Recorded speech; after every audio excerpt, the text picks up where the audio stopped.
Hello everyone, welcome to my YouTube channel. आज हम इस यूट्यूब चैनल पर यूजीसी नेट जेआरएफ दिसंबर 2025 का क्वेश्चन पेपर सॉल्व करने वाले हैं। पहले मुझे ये बताइए, आप लोगों को मेरी आवाज़ और पीपीटी क्लियर है? कोई प्रॉब्लम तो नहीं है? ठीक है, हम चलो शुरू करते हैं। पहला क्वेश्चन है, the Coasian bargaining approach will work when. सबसे पहले ये जो अप्रोच है कॉजियन बार्गेनिंग अप्रोच, ये आपका रोनाल्ड कोज, ठीक है, ये इन्होंने दिया था। इसको थोड़ा सा समझ लीजिए बस, थोड़ा सा इसके बारे में जब आप कॉन्सेप्ट क्लियर हो जाएगा तो इसके ऑप्शंस को समझना आसान होगा।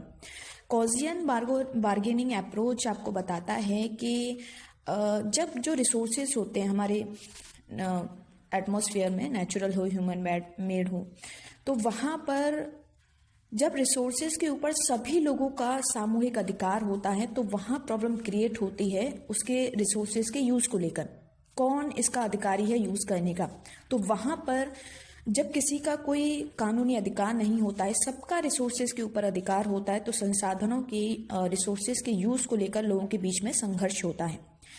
तो इस समस्या से बचने के लिए ये रोनाल्ड कोज ने कॉजियन बार्गेनिंग अप्रोच दिया था, जिसमें वो कहते हैं कि अगर रिसोर्सेज कानूनी रूप से परिभाषित हो, यानी कि किसके ऊपर किसका अधिकार है, तो उस स्थिति में उस संसाधनों के रिसोर्सेज के यूज़ को लेकर अगर कोई विवाद उत्पन्न होता है, संघर्ष होता है लोगों के बीच में या दो पार्टियों के बीच में, तो वहाँ पर बिना किसी सरकारी हस्तक्षेप के, देखिए कुछ मैं जो आपको टर्म बताऊंगी ये बहुत इंपॉर्टेंट है, इसके एजम्पशन के तौर पर हैं। जैसे रोनाल्ड कोज कहते हैं कि जब जो रिसोर्सेज होते हैं वो लीगली डिफाइंड होते हैं, यानी कि जो रिसोर्सेज हैं वो पता है कि वो इसके ऊपर किसका अधिकार है, तो उस स्थिति में रिसोर्सेज के यूज़ को लेकर जब संघर्ष होता है तो विदाउट गवर्नमेंट रोल, यानी कि बिना सरकारी हस्तक्षेप के और वहाँ पर बिना किसी लागत के, ये एक और एजम्पशन है, नो कॉस्ट में जब आपस में विवाद होता है तो वहाँ जो समझौता होता है, दोनों ही पार्टियां आपस में एक दूसरे के साथ समझौता करती हैं और वहाँ पर समझौते में कोई उनको खर्चा नहीं आता है, सरकार का कोई हस्तक्षेप नहीं होता है। उस स्थिति में वे ऑप्टिमम सॉल्यूशन निकालते हैं, यानी कि अच्छा समाधान, एक बेहतर समाधान दोनों पार्टियों के बीच में होता है। तो कॉजियन बार्गेनिंग अप्रोच कहता है कि जब संपत्तियां कानूनी रूप से परिभाषित होती हैं और इस स्थिति में संसाधनों के उपयोग को लेकर जब संघर्ष होता है तो बिना किसी सरकारी सहयोग के, बिना किसी लागत के दोनों ही पार्टियां एक दूसरे से समझौता कर लेती हैं, जिससे दोनों ही पार्टियों को फायदा होता है, ठीक है, यानी किसी को नुकसान नहीं होता है। तो ये जो कॉजियन बार्गेनिंग अप्रोच है ये इस कॉन्सेप्ट को बताती है। तो चलिए इसके जो एजम्पशन है उनको पढ़ते हैं। The rights of bargaining parties are transferable. ये वाला जो ऑप्शन है इसको थोड़ा सा छोड़ दीजिए, मैं इसको लास्ट के जो 3 ऑप्शन है इनको क्लियर करने के बाद मैं आपको बताऊंगी, ठीक है। The bargaining parties are equally informed, yes, ये जो स्टेटमेंट है ये आपका सही है, क्योंकि यहाँ पर जो दोनों पार्टियां होती हैं उनको इश्यू से रिलेटेड जो पूरी इन्फॉर्मेशन होती है, ठीक है, उनको सारी ही जो है इन्फॉर्मेशन दोनों को होती है, तो ये आपका करेक्ट है। The property rights are legally established, yes, जैसे मैंने बताया था कि जो संपत्तियां होती हैं, जो संसाधन होती हैं, उन पर कानूनी रूप से अधिकार होता है लोगों का, वो डिफाइन होता है, ठीक है। रिसोर्सेज आर यूनिवर्सली ओन्ड, ये स्टेटमेंट आपका गलत होगा, क्योंकि जब संसाधनों के ऊपर सार्वजनिक रूप से सभी का अधिकार होगा तो वहाँ रिसोर्सेज के यूज को लेकर लोगों के बीच में संघर्ष होगा। तो ये कॉजियन बार्गेनिंग अप्रोच जो है इसको इग्नोर करता है, इसको वो कहते हैं यूनिवर्सली नहीं होता, ये आपका रिसोर्सेज जो होते हैं वो प्राइवेट होते हैं, ठीक है, यानी रिसोर्सेज पर लोगों का व्यक्तिगत लोगों का कानूनी अधिकार होता है। तो डी ऑप्शन आपका गलत होगा। यहाँ पर एक चीज़ है कि जो यूजीसी नेट है उसने ऑप्शन नंबर 3 यानी कि बी और सी को अपने आंसर की में सही माना है। लेकिन अगर हम ऑप्शन नंबर ए की बात करें, यहाँ पर जो बार्गेनिंग पार्टीज, दो पार्टियों के बीच में जब समझौता होता है रिसोर्सेज के यूज को लेकर, तो वहाँ पर उनके जो राइट्स होते हैं वो ट्रांसफरेबल होते हैं। ये ऑप्शन आपका सही है, क्योंकि मैंने एक बुक पढ़ी थी जिसमें बताया गया था कि कॉजियन बार्गेनिंग अप्रोच में जो राइट्स होते हैं बार्गेनिंग पार्टी के, वो एक दूसरे के साथ हस्तांतरित हो सकते हैं। तो इसके हिसाब से मैं वो जो बुक है जिसका एक पेज है मेरे पास में, तो उसको मैं आपको टेलीग्राम पर शेयर कर दूंगी, ठीक है। टेलीग्राम पर आपको मैं शेयर कर दूंगी, तो वहां जाकर आप उसको देख सकते हैं, ठीक है। क्लियर है? तो इसके हिसाब से अगर मेरे पास जो प्रूफ है उसके हिसाब से देखा जाए तो इसका आंसर जो है ए, बी और सी, ये 3 होने चाहिए थे, लेकिन यहाँ पर ABC कहीं पर नहीं है, यहाँ पर BC है और AC है, ठीक है। ये 2 ऑप्शन ऐसे हैं जो ठीक है। तो अगर किसी बच्चे ने इस क्वेश्चंस को क्लेम किया है और वो जो प्रूफ उसमें डाला गया है वो सही माना जाता है, तो इसका जो आंसर होगा वो ABC होगा। और अगर NTA को मानता है तो इस क्वेश्चंस के जो नंबर हैं वो सभी स्टूडेंट को मिलेगा। लेकिन जब आपका फाइनल आंसर किया आएगा तब उसमें ये चीज़ क्लियर होगी, ठीक है। इसका जो प्रूफ है वो मैं आपको टेलीग्राम में शेयर कर दूंगी, वहां पर आप इस चीज़ को पढ़ सकते हैं। क्लियर है? चलो नेक्स्ट क्वेश्चन पे चलते हैं। Question number 52।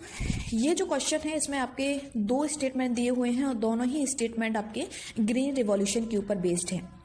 हम पहले स्टेटमेंट को पढ़ते हैं। Green revolution led to increase in the production of fine cereals, ठीक है। तो आपको थोड़ा सा इसका मैं इंट्रोडक्शन बता दूं। ये जो ग्रीन रिवॉल्यूशन आया था ये शुरुआत काफ़ी टाइम पहले हो चुकी थी, लेकिन ये अपने पीक लेवल पर 1966-67 के टाइम पीरियड में अपने ये पीक लेवल था, यानी कि यहाँ पर इसके जो रिजल्ट थे वो हाईएस्ट देखने को मिल रहे थे, ठीक है। तो 1967-68 के टाइम के आसपास जो है इसका बहुत ज़्यादा ये पूरे इंडिया में फैला था।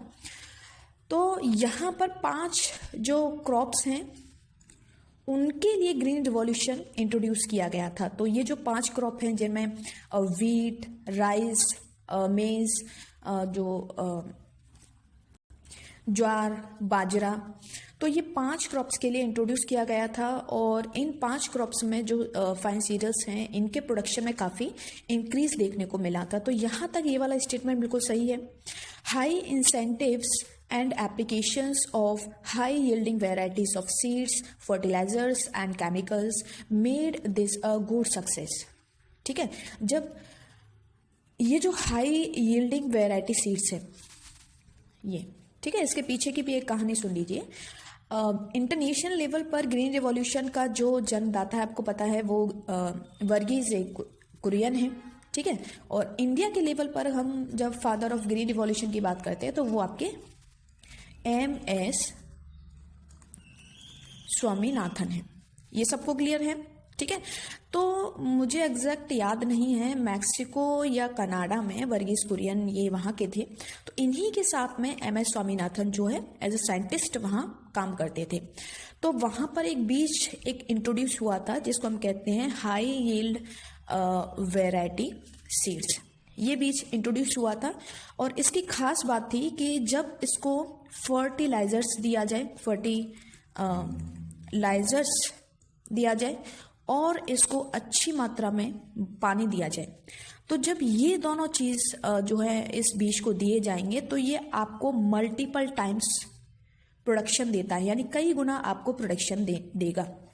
ये खास विशेषता थी क्योंकि MS स्वामीनाथन भी इससे रिलेटेड थे। तो उनको पता था कि इंडिया की कंडीशन क्या है। अंग्रेज़ों की वजह से हमारे यहाँ बहुत बुरी हालत हो चुकी थी, पॉवर्टी, अनएम्प्लॉयमेंट, अशिक्षा है।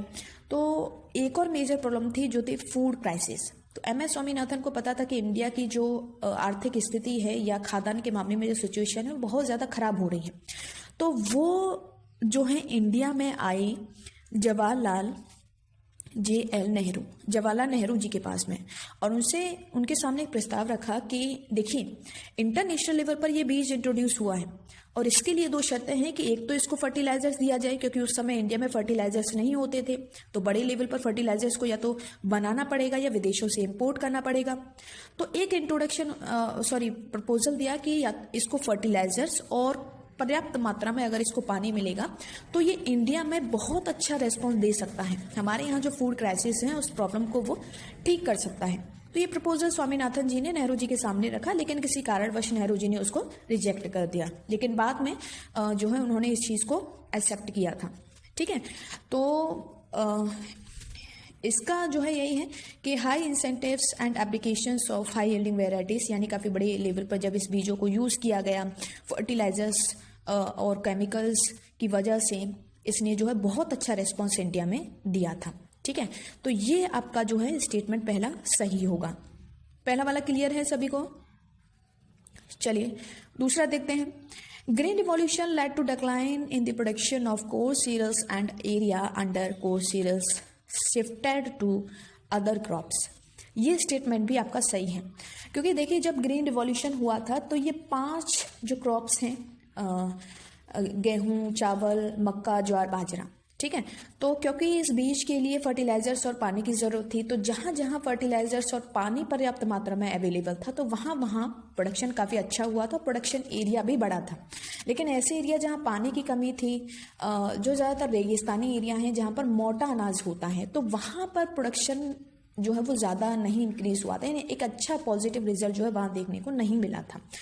तो अब देखोगे उत्तर प्रदेश है, ठीक है, पंजाब है, बिहार है, हरियाणा है, तो यहाँ पर क्योंकि एक बहुत इन्वायरमेंट बहुत अच्छा है और यहाँ पर पानी पर्याप्त मात्रा में पाया जाता है, तो यहाँ पर आपने देखा होगा गेहूँ, चावल, ये चीज़ें ज़्यादा होती हैं। तो यहाँ पर गेहूँ, चावल के प्रोडक्शन में बहुत ज़्यादा इंक्रीज हुआ था, लेकिन अदर जो मोटे क्रॉप्स है, मक्का, ज्वार, बाजरा, जो कि रेगिस्तान एरिया या जहाँ पानी नहीं था तो वहाँ ये ज़्यादा होता है, तो उनके प्रोडक्शन में कमी हुई थी, उनके प्रोडक्शन एरिया में कमी हुई थी, और बाकी के जो 2 क्रॉप्स हैं, गेहूं और चावल, उनके प्रोडक्शन में काफ़ी इंक्रीज हुआ था। तो ये स्टेटमेंट यही बताता है कि green revolution led to decline in the production of coarse cereal. Coarse cereal मतलब जो मोटा अनाज होता है, ठीक है, और उनका जो एरिया है, प्रोडक्शन एरिया है, वो भी काफ़ी कम हुआ था। And shifted to other crops. Other crops मतलब बाकी के जो क्रॉप्स हैं उनके प्रोडक्शन एरिया में वो शिफ्ट हो गए थे, यानी इनका प्रोडक्शन एरिया कम होगा तो बाकी के प्रोडक्शन एरिया में उन्होंने इंक्रीज कर दिया। तो इसमें आपका पहला और दूसरा, first and second statement are correct, तो ऑप्शन नंबर 1 इज करेक्ट। ठीक है,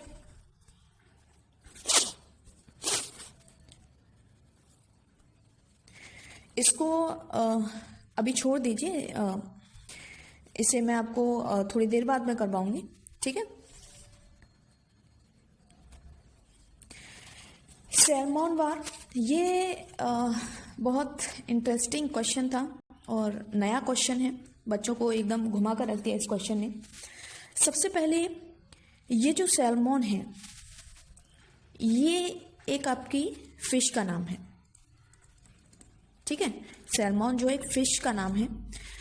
जब आप इंटरनेट है, गूगल है, तो वहाँ जब सैल्मन वॉर के बारे में आप सर्च करोगे तो ये जो सैल्मन वॉर है ये मेजर आप देखोगे तो ये यूएसए और कनाडा, ठीक है, यूएसए एंड कनाडा, इन 2 देशों के बीच में ये जो युद्ध है ये देखने को मिलता है मेजर। जब आप सर्च करना तो वहाँ पर आपको ये 2 नाम ही दिखाई देंगे। लेकिन यहाँ पर अगर हम देखें तो यूएसए एंड कनाडा कहीं पर भी ऑप्शन में नहीं है। तो कुछ बच्चों ने जो है इसके ऊपर क्लेम किया था, ये जो क्वेश्चन था, क्योंकि सैल्मन वॉर आप उसमें चेक करिएगा इंटरनेट पर, गूगल पर, तो वहाँ पर आपको यूएसए, कनाडा आपको मिलेगा। इसके पीछे की कहानी ये है कि आपने देखा होगा उत्तरी अमेरिका में कनाडा और यूएसए जो है आपस में ये जुड़े हुए देश हैं। ठीक है, तो जो सैल्मन मछलियाँ हैं ये एक देश के, ये जो मछलियाँ हैं ये क्या है कि एक देश की नदियों में, ठीक है, ये कुछ टाइम रहती हैं एक देश की नदी में, फिर कुछ समय बाद जो है दूसरे देश के समुद्री एरिया में जाकर ये कुछ टाइम रहती हैं। तो इसकी वजह से, क्योंकि कुछ टाइम दूसरे देश की नदियों में ये रहती हैं और कुछ टाइम ये दूसरे देश के समुद्री एरिया में रहती हैं, तो इन मछलियों पर किसका अधिकार है, कौन इसका यूज़ करेगा, कौन इनको व्यापार के लिए यूज़ करेगा, तो इसके यूज़ को लेकर इन दोनों में, कनाडा और यूएसए में कई बार युद्ध हो चुका है। ठीक है, उनके बीच में आपस में विवाद संघर्ष चलता रहता है। तो मेजर रूप से ये जो सैल्मन वॉर है ये आपका यूएसए और कनाडा से रिलेटेड है, लेकिन यहाँ पर कहीं पर भी आपका ये ऑप्शन नहीं है। तो अगर किसी बच्चे ने इसको क्लेम किया है तो हो सकता है कि इसका जो आंसर है वो चेंज होकर आए। अभी एनटीए ने जो इसका आंसर दिया है वो आपका नॉर्वे एंड स्कॉटलैंड, यानी कि ऑप्शन नंबर 3। ठीक है, तो अभी एनटीए ने जो इसका आंसर दिया है वो ये है, लेकिन आप चेक करना इसका जो है यूएसए एंड कनाडा आपको शो करेगा। इसका मेरे पास वैलिड प्रूफ नहीं है, लेकिन गूगल नेट सर्च से जब आप सर्च करोगे तो आपको ये मिलेगा। तो फाइनल आंसर की में आप चेक करिएगा। अभी फिलहाल इसने 3 दिया है, यानी कि नॉर्वे एंड स्कॉटलैंड को उन्होंने इसका आंसर माना है। ठीक है, क्लियर है?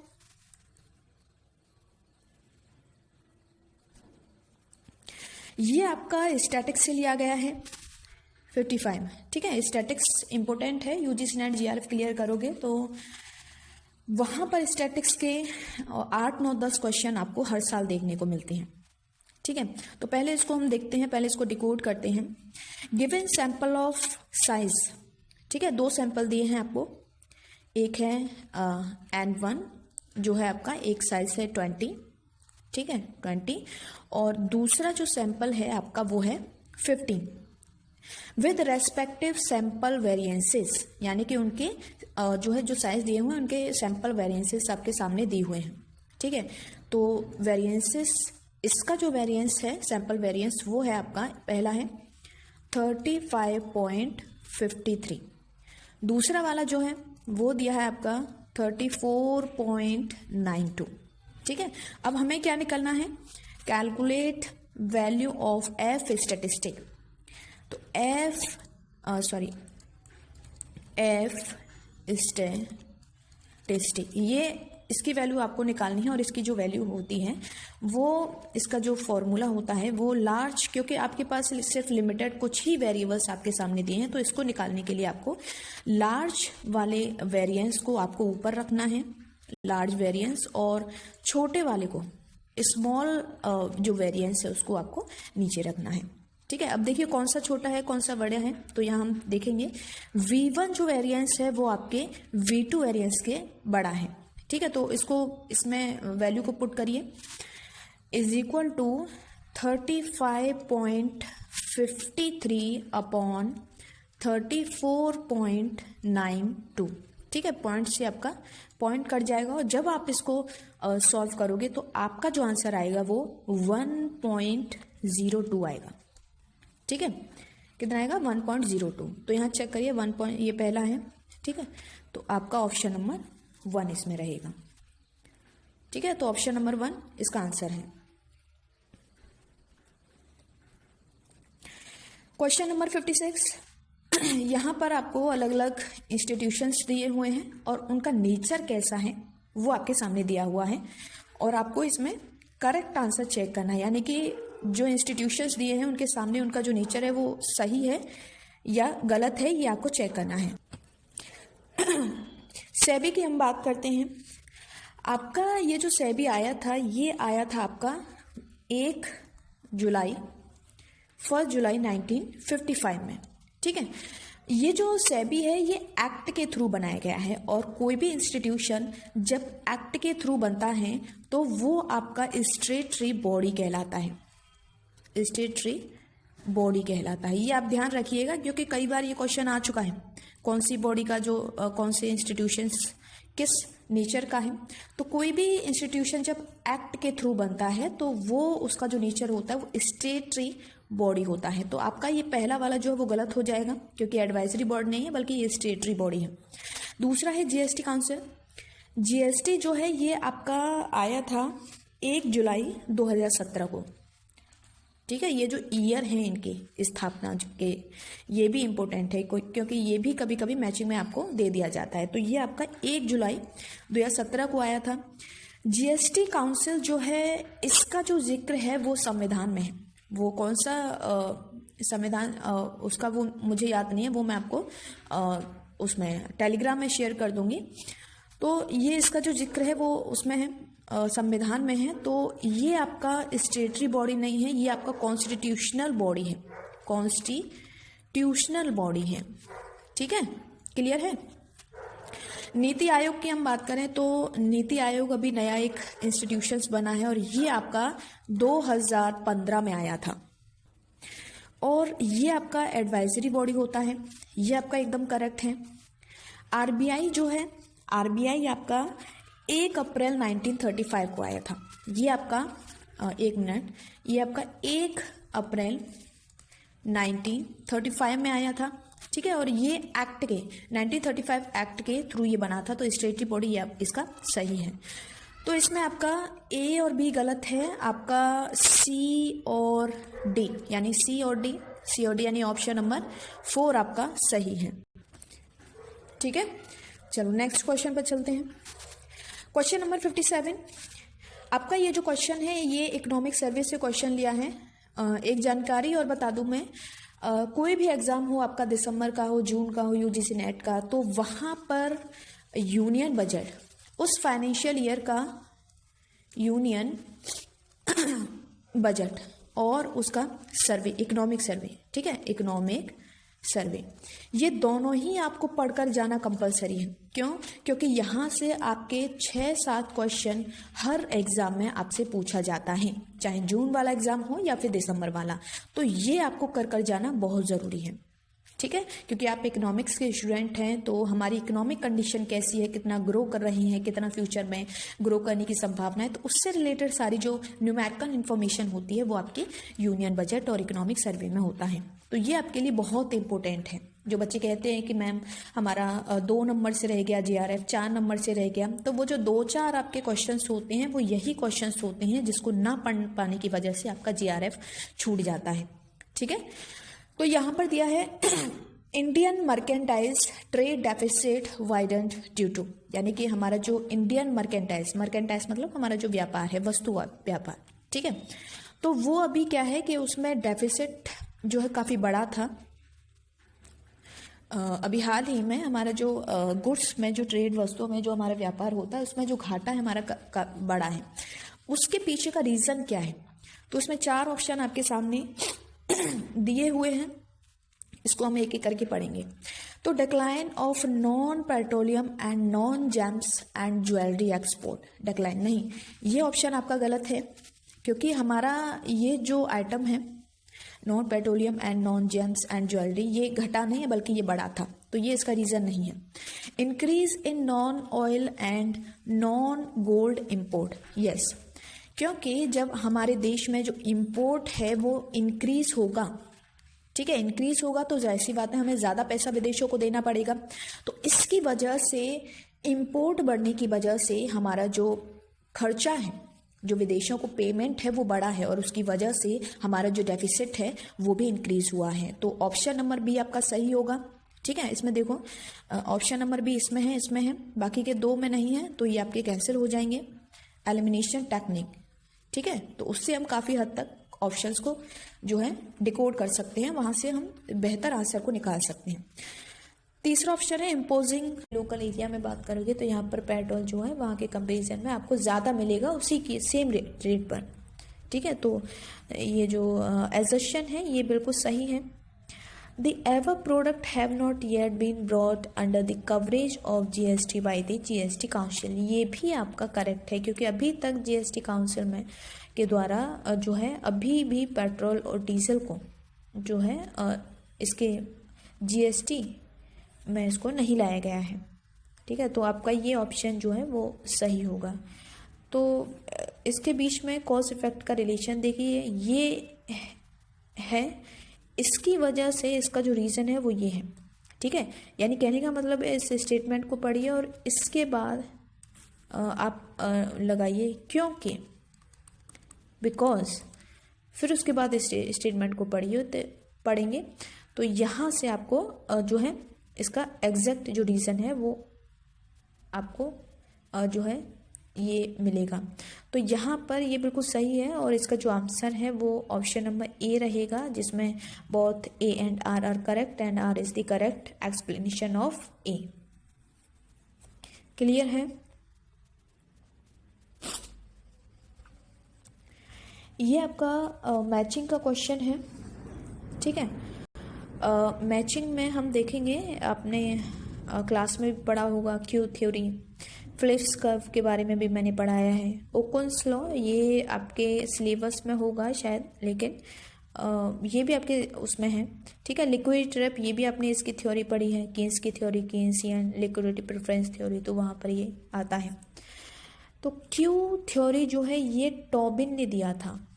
ठीक है, और ये जो है आपका इन्वेस्टमेंट से रिलेटेड है।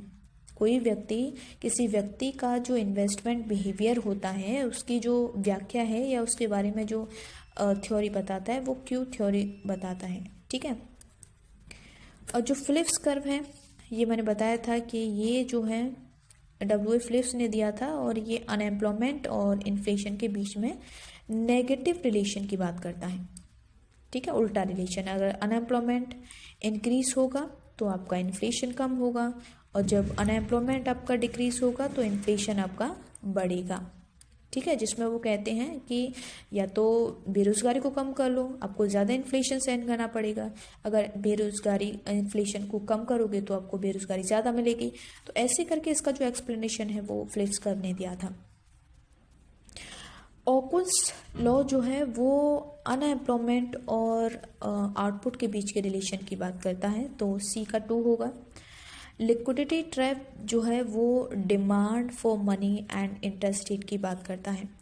ये लिक्विडिटी ट्रैप का जो कॉन्सेप्ट है ये कीन्स ने दिया था। ठीक है, और इसमें वो कहते हैं कि जो इंटरेस्ट रेट होता है वो जब अपने एक मिनिमम लेवल तक पहुंच जाता है, ठीक है, ऐसे करके ये, तो वहाँ पर ये लिक्विडिटी ट्रैप है, ये ऐसे रहेगा। ठीक है, लिक्विडिटी ट्रैप TLT। ठीक है, इसको ऐसे लिख लो।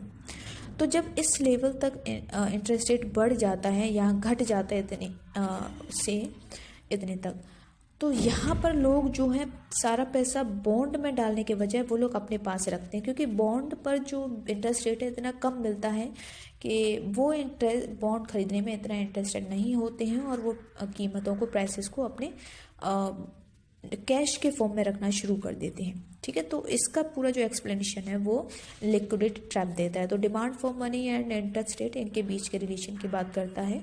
ठीक है, तो डी का 4 रहेगा। यहाँ पर इसको थोड़ा ऑर्डर में लगा लेते हैं। ए का आपका रहेगा 3, ठीक है, बी का आपका रहेगा 1, सी का आपका रहेगा 2 और डी का आपका रहेगा 4। तो 3 1 2 4, 3 1 2 4 मिल गया आपका ऑप्शन नंबर 1, ये 3 1 2 4। ठीक है, ये बहुत ही इजी क्वेश्चन है, ये आपका इंडियन इकोनॉमी में भी आता है, स्टैटिक्स में भी आता है। ठीक है, तो NSSO इंडियन इकोनॉमी में जैसे पॉवर्टी का आप एस्टिमेट करते हैं, नेशनल इनकम है, वहाँ पर भी बार बार इनका नाम आता है। ये जो NSO है जिसको हम कहते हैं नेशनल,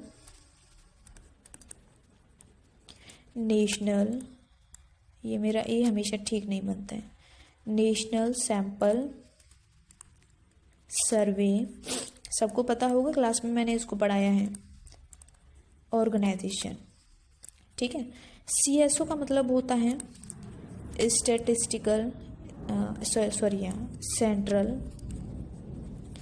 स्टैटिस्टिकल ऑफिस।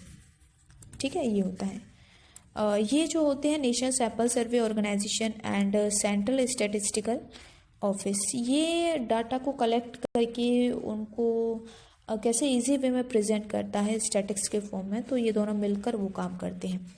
ये दोनों जो हैं 2000 अभी हाल ही में 2019 में इन दोनों ही इंस्टीट्यूशंस को, आयोग को मिलाकर के एक नया मर्ज करके दोनों को एक नया आयोग बनाया है जिसको हम कहते हैं NSO। NSO मतलब नेशनल स्टैटिस्टिकल ऑफिस। ठीक है, तो अब प्रेजेंट टाइम में आपका एनएसओ और सीएसओ जो है मिल करके मर्ज हो करके अभी ये एनएसओ के रूप में काम कर रहे हैं। तो ये क्योंकि स्टैटिक्स से रिलेटेड है तो इसका जो जिस मिनिस्ट्री के अंतर्गत ये काम करता है वो MOSPI, ठीक है, ministry of statistics and programme implementation, ये इसके अंडर में काम करता है। ठीक है, तो इसका जो ऑप्शन रहेगा वो ऑप्शन नंबर 4 रहेगा।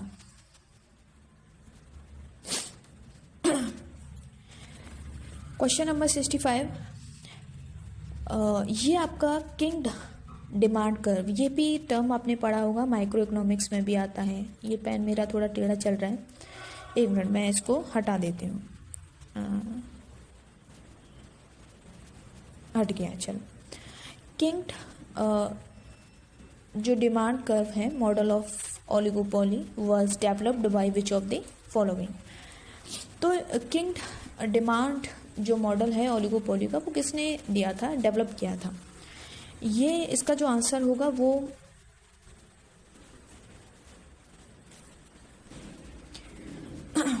इसका जो आंसर होगा वो आपका ऑप्शन नंबर 4 होगा।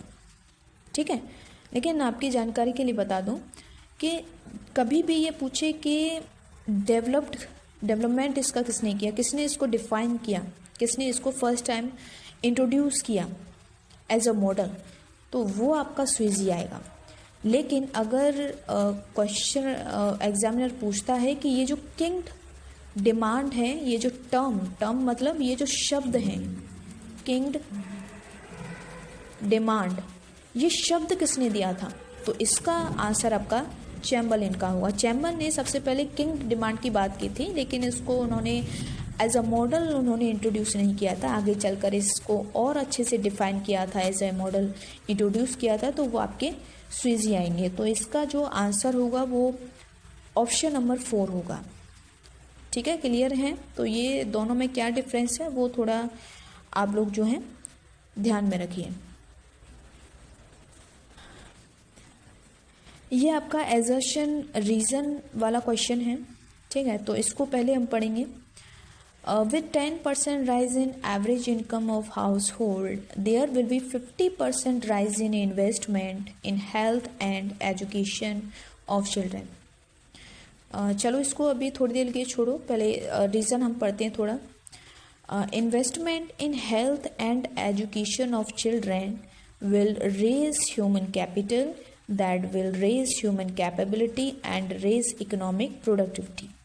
ये आपका सही है। क्यों? क्योंकि हम जानते हैं कि जब हम अपने स्वास्थ्य में, अपनी शिक्षा में जब हम इन्वेस्टमेंट करते हैं, पैसा लगाते हैं, तो उससे क्या होता है कि हमारी जो मानव पूंजी जो है, हमारे अंदर की जो कैपेसिटी है वो इंक्रीज़ होती है। ठीक है, ह्यूमन कैपिटल जो है वो इंक्रीज़ होता है जब इन चीज़ों में इन्वेस्ट में, एजुकेशन, अच्छी क्वालिटी की एजुकेशन लोगे, आपका स्वास्थ्य अच्छा होगा, तो आपकी जो प्रोडक्टिविटी है, हम कहें आपका जो ह्यूमन कैपिटल है वो भी आपका अच्छा होगा।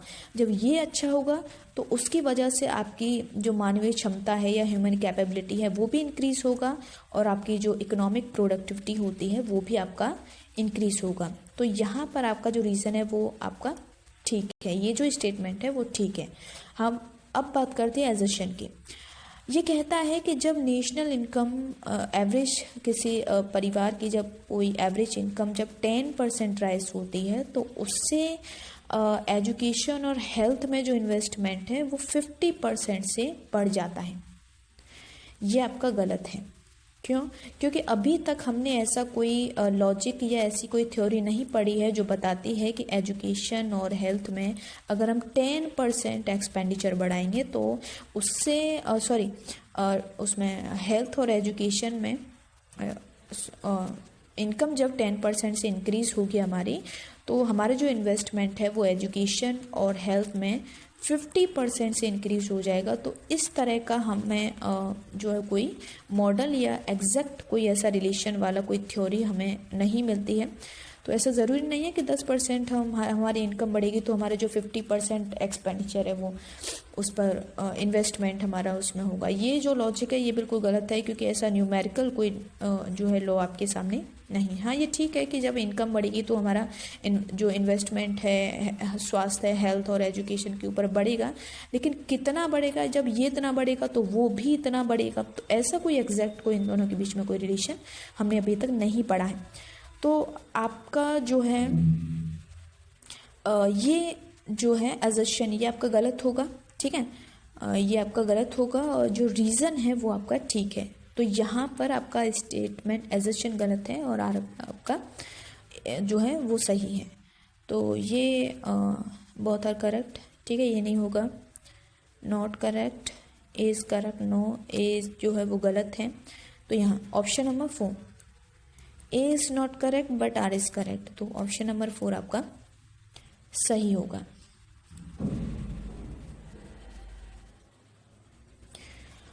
Monopoly power is explained by which of the following.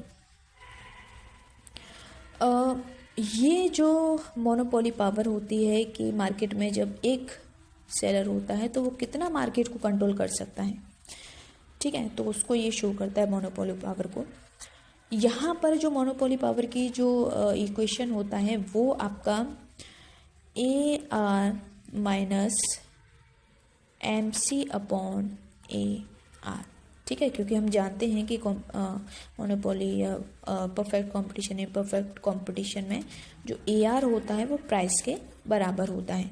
तो AR की जगह हम प्राइस को रखेंगे तो P माइनस MC अपॉन ये P, ठीक है। तो ये आपका इलास्टिसिटी का जो फॉर्मूला है वो हमने इससे डिकोड किया है।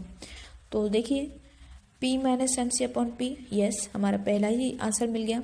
ये प्लस है, ये आपका गलत होगा। ये P माइनस AC है, ठीक है, ये AC नहीं होगा, ये MC होगा, तो ये भी आपका गलत है। P प्लस प्लस का निशान है, माइनस आएगा, तो ये भी आपका गलत होगा। तो ऑप्शन नंबर 1 आपका सही है, ठीक है।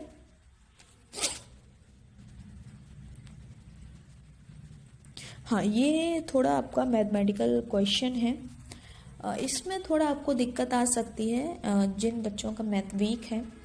तो आप बस देखिए मैं इसको कैसे सॉल्व कर रही हूँ, वो प्रोसेस क्या है, जब एक दो बार आप उसको देखोगे तो थोड़ा बहुत आपको ये समझ में आएगा।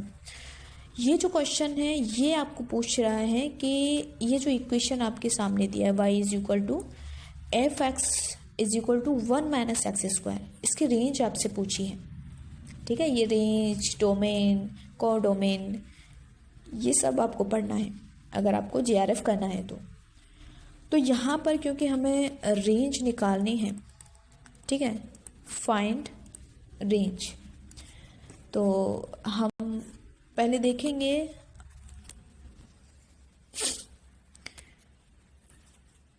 इसको हम जब सॉल्व करेंगे तो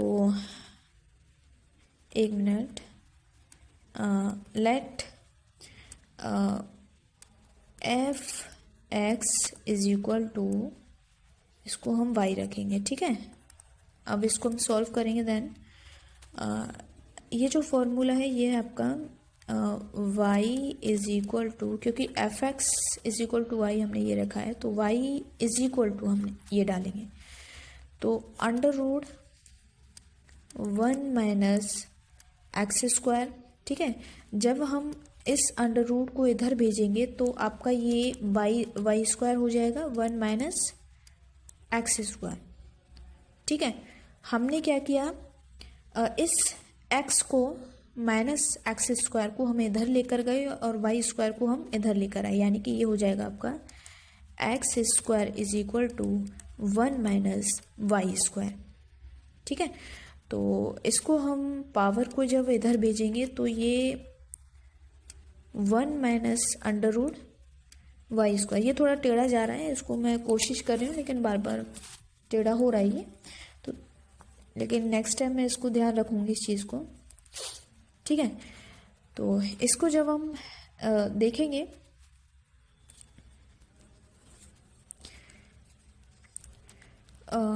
जब हम x को इसके साथ में, मतलब इसके विद रेस्पेक्ट टू इसके वाई 1 - y² अंडर रूट के हम उसको करेंगे, डिफाइन करेंगे। तो 1 - y² ग्रेटर देन, और इसकी जो वैल्यू होगी वो 0 से बड़ी या 0 के बराबर होगी। लेकिन अगर इसको हम इधर लेकर जाते हैं, इंटरचेंज करते हैं, यानी कि y² 1, तो इसकी जो वैल्यू होगी वो 0 से छोटी होगी। ठीक है, तो इसको जब हम ओपन करेंगे तो ये आपका आएगा y - 1। ठीक है, जब ये वाला जो पार्ट है इसको जब हम तोड़ेंगे दो भागों में, तो ये हो जाएगा y + 1, जिसकी वैल्यू 0 या उसके छोटी होगी। ठीक है, अब हम क्या करेंगे, इसको थोड़ा मैं अलग कर लेती हूँ। जब हम इसकी वैल्यू निकालेंगे तो अगर हम x की वैल्यू -1 रखते हैं, ठीक है, लगाइए इसमें, ये टेढ़ा जा रहा है, 1 - x², यहाँ -1 डालिए, अंडर रूट, टेढ़ा क्यों जा रहा है, 1 - -1²। इसको जब हम करेंगे तो 1 - -1² 1 हो जाएगा, इसको ये कट जाएगा तो अंडर रूट 0, तो इसकी वैल्यू, तो y की वैल्यू क्या आ जाएगी, 0, क्योंकि ये जो है ये y = है। ठीक है, y = तो y की वैल्यू 0 आ जाएगी। अगर x की वैल्यू 1 है, इसको भी डालिए, y की वैल्यू कितनी रहेगी, तो अंडर रूट 1 - 1²। ठीक है, 1 - 1, तो 1 से 1 कट जाएगा, 0, तो यहाँ पर भी जो y है, y की वैल्यू आपकी 0 होगी। ठीक है, तो यहाँ पर जो रेंज है, ठीक है, 0 1, ये, तो इसकी जो रेंज होगी वो आपकी 0 to 1 होगी। ठीक है, तो यहाँ पर हम देखेंगे रेंज जो होती है वो मिनिमम टू मैक्सिमम होती है, तो मिनिमम टू मैक्सिमम होती है, तो आपका ऑप्शन नंबर 1 आपका ठीक रहेगा। ठीक है, ऑप्शन नंबर 1।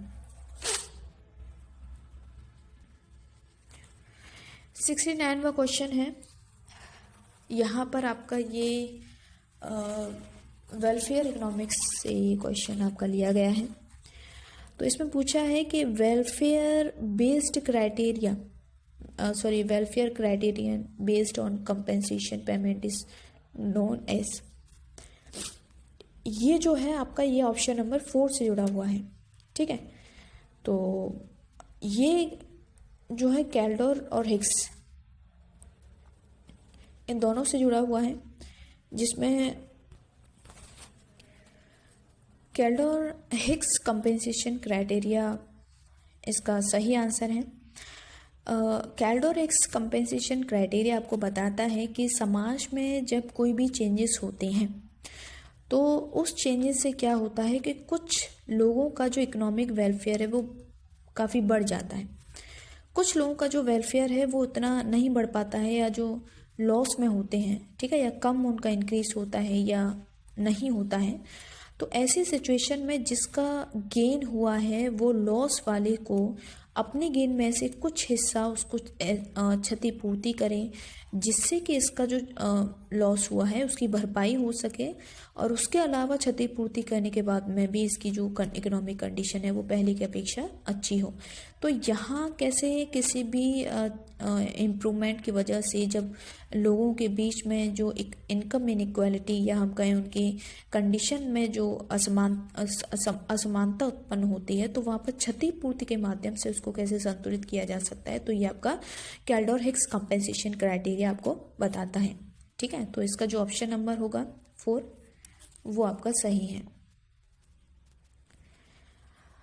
क्वेश्चन नंबर 17, ये आपका स्कीम है rural infrastructure and development fund RIDF।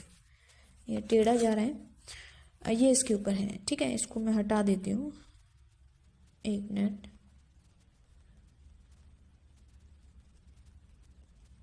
हाँ, तो RIDF ये एक प्रोग्राम है जिसमें जो रूरल इंफ्रास्ट्रक्चर डेवलपमेंट फंड, यानी कि रूरल एरिया के इंफ्रास्ट्रक्चर को डेवलप करने के लिए फंड यहाँ से दिया जाता है।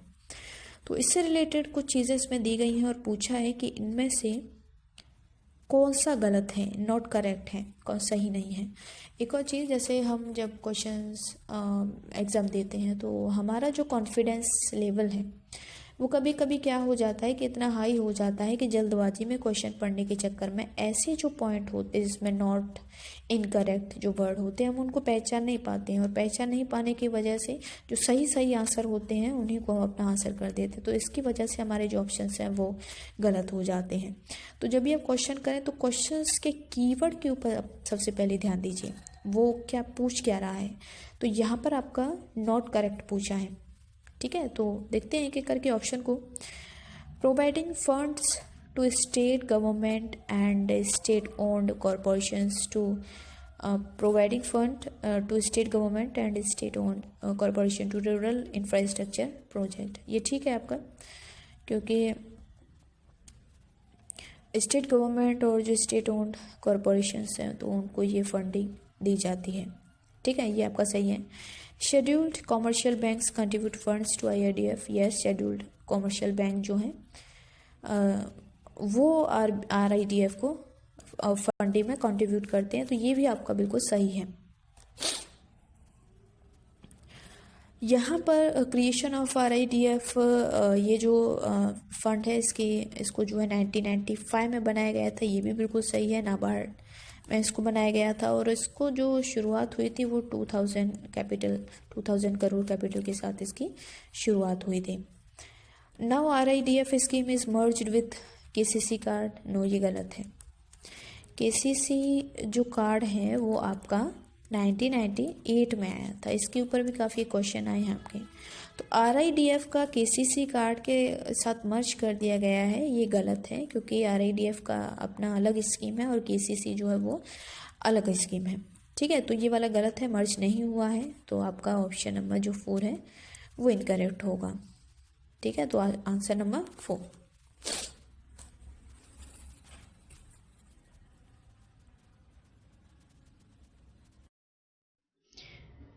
चलते हैं नेक्स्ट क्वेश्चन पर। क्वेश्चन नंबर 71, इसमें आपसे इलास्टिसिटी ऑफ डिमांड पूछा है, ठीक है। Given the demand function Q is equal to 100 minus P square, इसमें इलास्टिसिटी पूछा है, ठीक है, और आपके सामने प्राइस दिया हुआ है 5। इसको जब हम सॉल्व करेंगे तो आपका जो डिमांड फंक्शन है वो है Q is equal to 100 minus P, एक मिनट, इसको माइनस P स्क्वायर, ठीक है। आपके पास प्राइस दिया हुआ है 5 और Q की वैल्यू हम निकाल सकते हैं, क्योंकि यहाँ P माइनस P स्क्वायर है, तो यहाँ P की वैल्यू पुट करेंगे तो आपके पास Q की वैल्यू आ जाएगी 100 माइनस 5 का square is equal to 100 minus 5 minus 25, 100 minus ये माइनस माइनस प्लस हो जाएंगे तो ये आपका 30 हो जाएगा। तो यहाँ पर आपकी जो Q की वैल्यू आएगी वो 70 आएगी, ठीक है। अब यहाँ पर आपको पता होना चाहिए इलास्टिसिटी ऑफ डिमांड का फॉर्मूला क्या होता है। ED is equal to delta Q upon delta P into P upon Q। आपके पास P की वैल्यू दी हुई है, Q की वैल्यू दी हुई है, आपने निकाला है Q की। ये जो डेरिवेशन है डिमांड फंक्शन का, ये आपको निकालना पड़ेगा। तो चलिए इसको निकालते हैं। आपके पास डिमांड फंक्शन दिया हुआ है, उसका जब हम डेरिवेशन करेंगे तो DQ upon DP is equal to, हमें क्या करना है, इसका डेरिवेशन करना है, माइनस P स्क्वायर, ठीक है। बहुत सारे बच्चे ऐसे हैं जिनको अभी डेरिवेशन नहीं आता है, तो डरने की ज़रूरत नहीं है। आप मुझे देखिए मैं कैसे कर रही हूँ। जब आप 1-2 क्वेश्चन डेरिवेशन के करोगे तो धीरे धीरे आपको डेरिवेशन करना आ जाएगा। ठीक है। तो इसके लिए जब हम डेरिवेशन करते हैं तो जब कोई न्यूमेरिकल वैल्यू विदाउट वेरिएबल के होता है, जैसे यहाँ पर p आपका वेरिएबल है, ठीक है, तो जब विदाउट वेरिएबल होता है कोई कांस्टेंट वैल्यू तो उसकी डेरिवेशन में वैल्यू 0 हो जाती है। माइनस ये p दिया हुआ है, p की पावर हम 1 मानेंगे, तो जो पावर होती है पावर होती है वो सबसे पहले आएगी 1 मल्टीप्लाई आपका वेरिएबल दिया है p, ठीक है, p की पावर 1 थी, उसमें से हम हमेशा 1 घटाते हैं, ठीक है, माइनस ऐसा ही सेम प्रोसेस p2 के साथ करेंगे। इसकी जो पावर है 2 है, सबसे पहले 2 लिखेंगे, मल्टीप्लाई p है, p की पावर कितनी है 2 में से हम क्या करेंगे 1 घटा देंगे, ठीक है। इसको एक मिनट, ये थोड़ा टेढ़ा सा आ रहा है यहाँ पर ये हो जाएगा आपका माइनस p, ठीक है, 1 माइनस 1 0 हो जाएगा, माइनस 2p, 2 में से जब 1 घटेगा तो आपके पास 1 आएगा। इसको हम करेंगे इज इक्वल टू, क्योंकि जिस वेरिएबल की जो पावर है 0 होती है उसकी वैल्यू 1 हो जाती है, माइनस 2p 1 लिखने की ज़रूरत नहीं है, ठीक है। अब यहाँ पर क्या है आपके पास आ गया माइनस 1 माइनस 2p, एक मिनट ये थोड़ा डिस्टर्ब कर रहा है।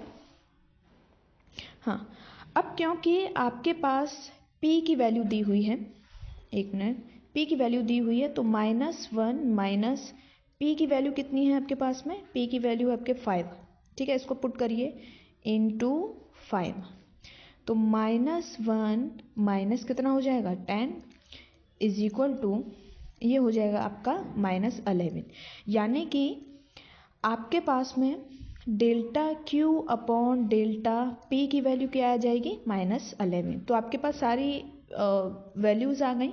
अब इसको हम क्या करेंगे नई वैल्यू में पुट करेंगे।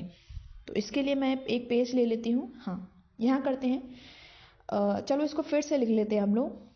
ED इज इक्वल टू, इसका जो फॉर्मूला होता है माइनस, ठीक है, माइनस जो है सिर्फ एक सिंबल है जो इलास्टिसिटी को शो करता है। इसका जो फॉर्मूला होता है वो delta Q upon delta P into P upon Q। Value को पुट करिए, आपके पास सारी वैल्यू हैं, तो माइनस का, ठीक है, ये हो जाएगा कितना था माइनस 11 इंटू P की वैल्यू आपके पास 5 थी, ठीक है, Q की वैल्यू आपके पास 70 थी। तो जब हम इसको करेंगे तो ये माइनस, ये आपके पास जो वैल्यू आएगी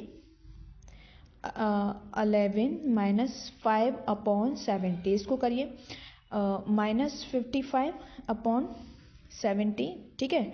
तो क्योंकि इसके बाहर भी माइनस है तो माइनस माइनस कैंसिल, तो ये आपका 55 अपॉन 70। तो जब आप इसको कैलकुलेट करोगे तो इसकी जो वैल्यू है वो आपके पास में इसकी जो वैल्यू है वो आपके पास में 0.7 करके कुछ वैल्यू आएगी, ठीक है। अब इसको अभी समझेंगे, पीछे हम क्वेश्चन पर जाते हैं, इसमें पूछा है ये, ठीक है, इसमें आपके ऑप्शन है elasticity, inelasticity, unitary elastic, infinitely elastic, ठीक है, ये कैटेगरी है। तो समझ लीजिए थोड़ा, आपकी जो इलास्टिसिटी होती है उसकी 5 कैटेगरी होती हैं, ठीक है। एक होती है आपकी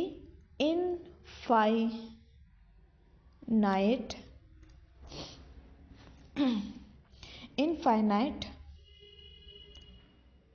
इलास्टिक, ठीक है, इसकी जो वैल्यू होती है वो अनलिमिटेड तक होती है। एक होता है आपका इलास्टिक, ठीक है, इसकी वैल्यू जो होती है वो होती है ग्रेटर देन 1 से बड़ी होती है, ठीक है। एक होता है यूनिटरी इलास्टिक, इसकी वैल्यू 1 के बराबर होती है। चौथी सीरीज है इसकी इन इलास्टिक, इसकी वैल्यू लेस देन 1 होती है, यानी 1 से छोटी होती है। और एक और है पांचवी आपकी इनफाइनाइट इन इलास्टिक, ठीक है, इसकी जो वैल्यू होती है वो 0 के बराबर होती है। तो यहाँ पर क्योंकि हमारी इलास्टिसिटी की जो वैल्यू है वो 0.7 है, जो कि 1 से छोटी है, ठीक है। तो इसमें से किस कैटेगरी में आपका ये आएगा?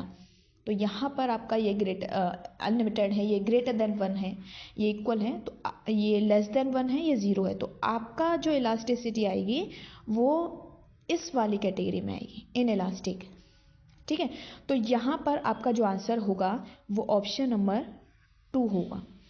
समझ में आ गया कैसे निकाला है? क्लियर है? चलो आगे बढ़ते हैं। नेक्स्ट जो आपका क्वेश्चन आएगा वो है बैलेंस बजट मल्टीप्लायर, ठीक है। बैलेंस बजट मल्टीप्लायर जो होता है, ये मैं शॉर्ट में लिख देती हूँ, बैलेंस बजट मल्टीप्लायर। ये मल्टीप्लायर आपका एक्सपेंडिचर मल्टीप्लायर, ठीक है, बजट मल्टीप्लायर जिसको हम कहते हैं एक्सपेंडिचर मल्टीप्लायर या गवर्नमेंट एक्सपेंडिचर मल्टीप्लायर मल्टीप्लायर और जो टैक्स मल्टीप्लायर होता है, टैक्स मल्टीप्लायर, ठीक है, ये दोनों को मिला करके आपका बैलेंस्ड बजट मल्टीप्लायर बनता है। तो यहाँ पर इसके हम एक एक करके ऑप्शन पढ़ेंगे। Output increases less than the increase in government spending, ये आपका ऑप्शन गलत है, ठीक है। ऐसा कोई रिलेशन नहीं है कि आउटपुट जो है वो कम बढ़ेगा और जो गवर्नमेंट एक्सपेंडिचर तेज़ी से बढ़ेगा, तो ये आपका गलत है। Output increases more than the increase in government expenditure, ये भी गलत है आपका, ठीक है। Government spending and taxes are raised in equal amount, हाँ ये सही है, क्योंकि बैलेंस्ड बजट मल्टीप्लायर कहता है कि यहाँ पर इसमें मल्टीप्लायर में जो गवर्नमेंट स्पेंडिंग है या एक्सपेंडिचर है और जो टैक्सेस हैं वो बराबर बढ़ते हैं, ठीक है, इक्वल अमाउंट में इंक्रीज होती है, तो ये आपका सही है। यहाँ पर option number D, the value of multiplier is equal to 1, ये भी आपका सही है। चलो इसको चेक करते हैं हम लोग कैसे सही होगा। आपको पता होगा कि एक्सपेंडिचर मल्टीप्लायर का फॉर्मूला क्या होता है। इसका जो फॉर्मूला होता है वो 1/1 माइनस MPC होता है, और हम जानते, ठीक है, ये होता है। और जो टैक्स मल्टीप्लायर होता है, टैक्स मल्टीप्लायर जो होता है, इसका जो फॉर्मूला होता है वो -MPC/1 माइनस MPC होता है। क्योंकि हम जानते हैं कि बैलेंस्ड बजट मल्टीप्लायर जो होता है वो एक्सपेंडिचर मल्टीप्लायर और टैक्स मल्टीप्लायर का योग होता है, ठीक है, दोनों को ऐड करके आपका बैलेंस्ड बजट मल्टीप्लायर बनता है। चलिए अब इस को प्रूफ करने के लिए कि जो बैलेंस्ड बजट मल्टीप्लायर होता है इसकी वैल्यू 1 होती है, हम इसको चेक करेंगे। तो दोनों इक्वेशन को ऐड करिए, 1/1 माइनस MPC प्लस -MPC/, ये आ जाएगा 1 माइनस MPC, ठीक है। अब यहाँ पर क्या करेंगे, ये माइनस है तो ये माइनस है तो इसकी वजह से ये हट जाएगा, 1 माइनस MPC/1 माइनस MPC, ठीक है। तो यानी जब ये आएगा तो ये माइनस हो जाएगा, ठीक है। इसको यहाँ से हटा दीजिए क्योंकि माइनस आ गया है, ये हो जाएगा, क्योंकि नीचे का सेम है तो ये 1 माइनस MPC आएगा। ऊपर वाला, जब नीचे के जो वेरिएबल होते हैं वो सेम होते हैं तो ऊपर वाले को ऊपर ही जोड़ दिया जाता है, तो 1 माइनस MPC। तो जब ये इससे कट जाएगा पूरा तो आपकी वैल्यू 1 आ जाएगी, यानी 1 माइनस MPC से 1 माइनस MPC कट जाएगा तो आपकी वैल्यू 1 के इक्वल होगी। तो इसीलिए कहा जाता है कि द वैल्यू ऑफ मल्टीप्लायर, यानी कि बैलेंस्ड बजट मल्टीप्लायर की जो वैल्यू होती है वो 1 के बराबर होती है, ठीक है। कैसे निकाला, ये आपका जब पब्लिक फाइनेंस पढ़ते हैं तो वहाँ पर ये आता है। तो यहाँ पर आपका ए और बी आपका गलत होगा, ठीक है। इसमें B है, ये गलत होगा, इसमें A B दोनों हैं, B ये गलत होगा। तो यहाँ पर CD यानी C और D, आपका ऑप्शन नंबर A आपका सही है, ठीक है। यहाँ पर ये आपका मैचिंग का दिया हुआ है, नरसिम्हा कमेटी सेकेंड, चलिया कमेटी, C रंगराजन कमेटी, ठीक है। तो इनको मैचिंग करना है हमें,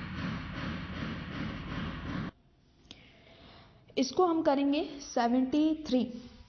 तो 73 में ये जो नरसिम्हा कमेटी है ये 2 बार, ये कई बार बनी थी जिसमें ये 2 दिया है आपका। नरसिम्हा कमेटी और नरसिम्हा कमेटी 2। तो ये जो कमेटी है ये आपकी बैंकिंग सेक्टर से रिलेटेड है, ठीक है। बैंकिंग सेक्टर में भी ये कई कई पहलू हैं, कई ऐसे मुद्दे थे जिसके ऊपर ये कई बार बनाई गई थी। तो यहाँ पर पहली जो कमेटी बनी थी वो फाइनेंशियल सेक्टर रिफॉर्म के लिए बनाई गई थी, ठीक है। दूसरी बार जब नरसिम्हा कमेटी को फिर से बनाया गया था तो इसका काम था बैंकिंग सेक्टर में जो कमियां हैं उनको दूर करने के लिए ये कमेटी बनाई गई थी, यानी बैंकिंग सेक्टर रिफॉर्म के लिए कमेटी दूसरी बार बनाई गई थी। चेलैया कमेटी का नाम बहुत फेमस है, इसको आपने कई बार पब्लिक फाइनेंस में पढ़ा होगा। चेलैया कमेटी जो है वो टैक्स रिफॉर्म से रिलेटेड है, ठीक है। सी रंगराजन जो हमारे देश के गवर्नर भी रह चुके हैं, ठीक है।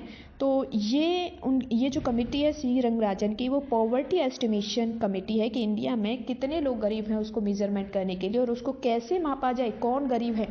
तो इसके लिए इस समस्या के समाधान के लिए जो है सी रंगराजन कमेटी बनाई गई थी। तो ये आपकी पॉवर्टी से रिलेटेड होगी। तो इसको एक बार हम ऑर्डर में लगा लेते हैं। जो ऑप्शन नंबर ए है इसका आपका 3 होगा, बी का 2 होगा, सी का 1 होगा और डी का 4 होगा, यानी 3 2 4 1 3 2 4 1 3 2 4 1, ये ऑप्शन नंबर 2, ठीक है। तो ऑप्शन नंबर 2 आपका सही है।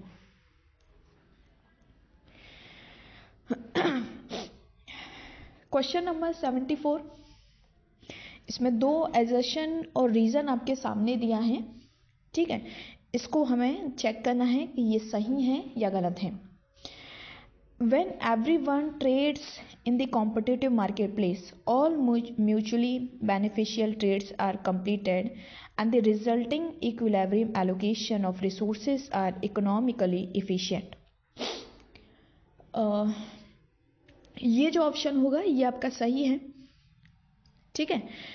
क्योंकि when everyone trade in the competitive marketplace, जब कोई कॉम्पिटिटिव मार्केट होता है जहाँ सभी व्यापारी जो है कंपटीशन करते हैं, तो वहाँ पर सभी को जो है बेनिफिट होता है। शुरू में क्या होता है कि जब ट्रेड होता है, कंपटीशन होता है, तो कुछ ही लोग होते हैं और धीरे धीरे जब कंपटीशन बढ़ता जाता है, लोगों की संख्या कंपटीशन में बढ़ती जाती है, तो उस बेनिफिट से, ट्रेड से मिलने वाली बेनिफिट से सभी लोग धीरे धीरे जुड़ते जाते हैं, ठीक है।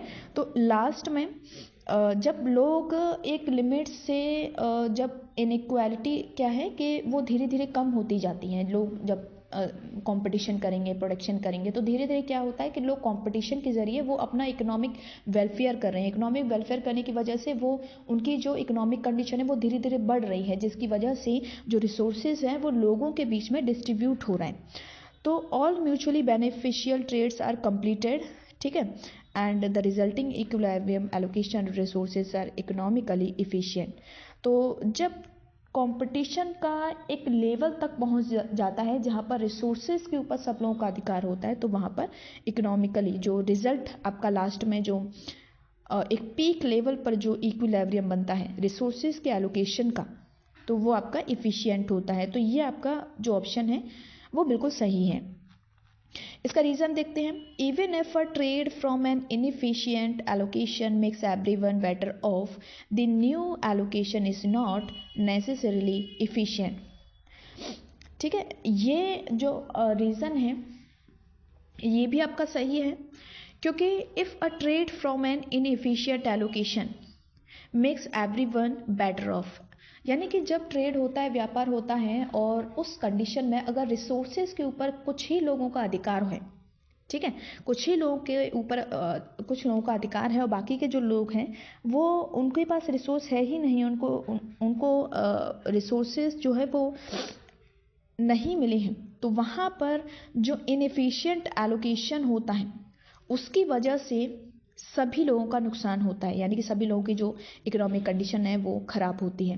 क्योंकि जब रिसोर्सेज एक पक्ष के पास में ज़्यादा होंगे तो वो उसकी पावर समाज में बढ़ेगी, और दूसरा पक्ष जो है रिसोर्सेज के ऊपर अधिकार नहीं होने की वजह से वह उसकी जो स्थिति है वो लगातार कम होती जाएगी।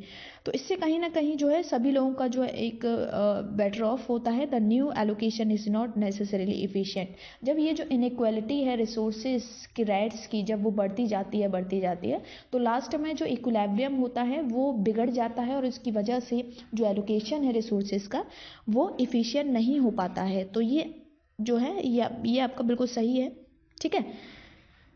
अब देखिए यहाँ पर तो ये बात कर रहा है कि यहाँ पर रिसोर्सेज जो हैं वो सबको एलोकेट होते हैं और एफिशिएंट इक्विलिब्रियम आपको मिलता है, लेकिन ये इनएफिशिएंट इक्विलिब्रियम की बात कर रहा है, तो ये इसके होने का रीज़न नहीं हो सकता है, ठीक है।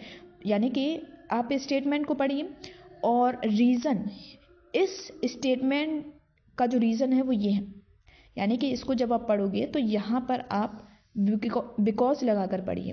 तो जब आप पढ़ोगे तो आपको लगेगा कि इसकी वजह से ये स्टेटमेंट नहीं है, ठीक है। तो कहने का मतलब है कि दोनों सही हैं, लेकिन इस स्टेटमेंट का ये जो रीज़न है वो इसका रीज़न नहीं है, ठीक है। तो यहाँ पर दोनों करेक्ट हैं, but R is not the correct explanation of A. तो ऑप्शन नंबर बी जो है वो आपका सही होगा, ठीक है। क्वेश्चन नंबर 75, ये न्यूमेरिकल स्टैटिक्स का ये क्वेश्चन है, ठीक है। तो काफ़ी बच्चे जो हैं इसमें थोड़ा उनका जो है बहुत दिमाग बच्चों को इसमें लगाना पड़ा इसको सॉल्व करने में। तो इसको देखते हैं कैसे इसका आंसर निकलेगा। इसमें पूछा है आपके पास एक डिफरेंस इक्वेशन दिया है y+1 - 1.2 yt = 0। इसका जनरल एक्सप्रेशन निकालना है yt in terms of t, ठीक है। t मतलब ये जो छोटा सा आपके सामने दिया हुआ है ये वाला t, इसके टर्म्स में आपको इसका जनरल एक्सप्रेशन निकालना है। आपके सामने 4 ऑप्शन दिए हुए हैं, ठीक है। इसको हम चलो कर देखते हैं। इसका दिया है yt+1, ठीक है, -1.2 yt = 0। अब इसको क्या करते हैं, ये वाली जो ये जो है वेरिएबल, इसको हम इक्वल के इधर भेजते हैं। तो yt+1 = 1.2 yt, ठीक है। ये जो है आपका कहलाता है first order liner homogeneous difference equation, यानी कि फर्स्ट ऑर्डर लाइनर होमोजीनियस